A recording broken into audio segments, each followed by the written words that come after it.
Period of the Mexican Revolution of 1910 and World War I effectively militarizes Texas in a grand and great sort of way. The entry of the United States into World War I means that Texas is going to bear even more of the military burden as a zone for training troops. Not only that, but the Texas militia, now reorganized into National Guard regiments, is then organized into essentially National Guard divisions. The Texas National Guard is combined with the Oklahoma National Guard and forms the 36th Division. 36th Division is formed in the fall of 1917 and trains in Camp Bowie near Fort Worth. And so we've got a large collection of troops up in North Texas, 36th Division, which will end up being sent overseas.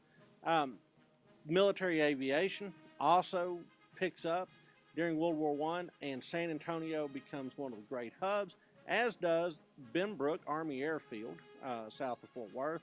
And then there's also airfields up around Wichita Falls, which have a great amount of training traffic coming and going. There's also camps around Waco, cluster of camps around Austin, including Camp Mabry, some near Houston, and there's generally a lot more traffic of troops moving around the state because they're getting ready to go and fight the Germans in Europe.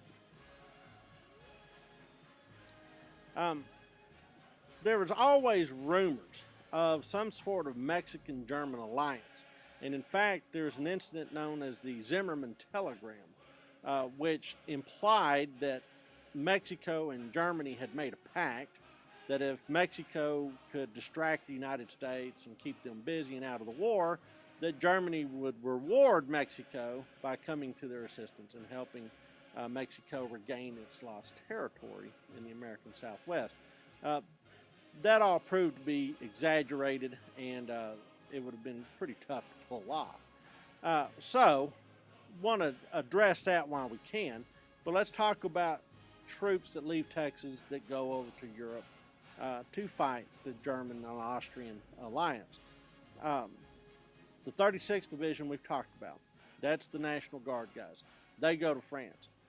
But there's also another division that is composed of a large number of Texas troops, the 90th Division. 90th Division is composed of Texas draftees, Texas and Oklahoma draftees, but a lot of Texans in that division as well.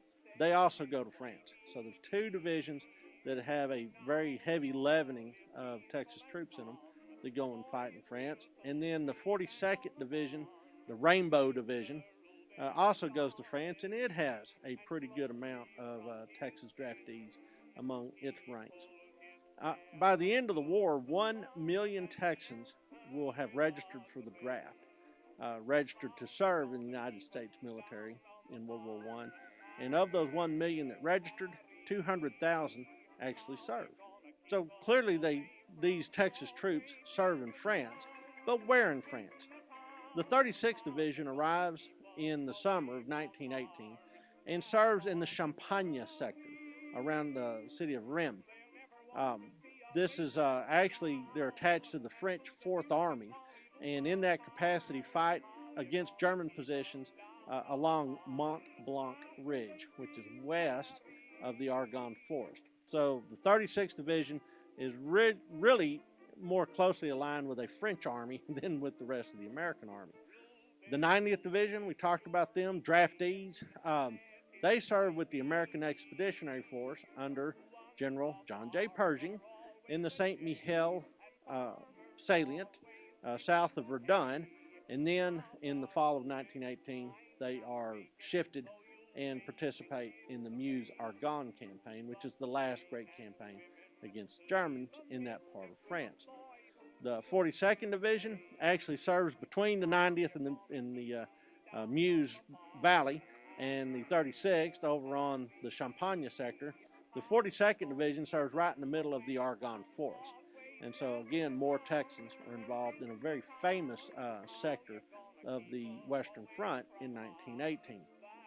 About 5,000 Texans died in World War I.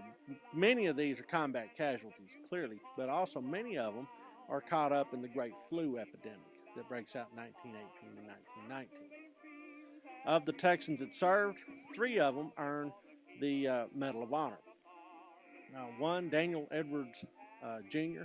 of Moorville, left a hospital after being shot up. He goes to the hospital, leaves before he's fully healed up, and serving with the 1st Infantry Division, he fights near the town of Soissons and does a trench raid, personally kills some guys, captures some others, and is wounded again.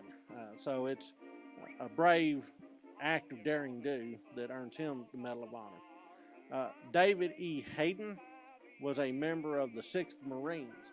He was from Texas, and this Texan Marine attended a wounded NCO under heavy enemy fire in September of 1918. Came to the attention of his higher-ups, and they give him the Medal of Honor for that. David Barkley of Laredo, however, he's serving with the 89th Division, different outfit. He's not amongst his fellow Texans, but he wins the Medal of Honor after doing a solo reconnaissance across the flooded Meuse River. Goes across, checks out the German position, sends word on exactly where they are, where they're dug in, where their machine guns are. But on his way back across the Meuse, just before the armistice, just days away from peace and being able to go back to Laredo, he's swimming back across the Meuse, gets cramped and drowns. And he too is awarded the Medal of Honor. So 3 Texas heroes that come back or essentially participate in World War I and get the nation's highest honor. But that's what Texas did in World War I.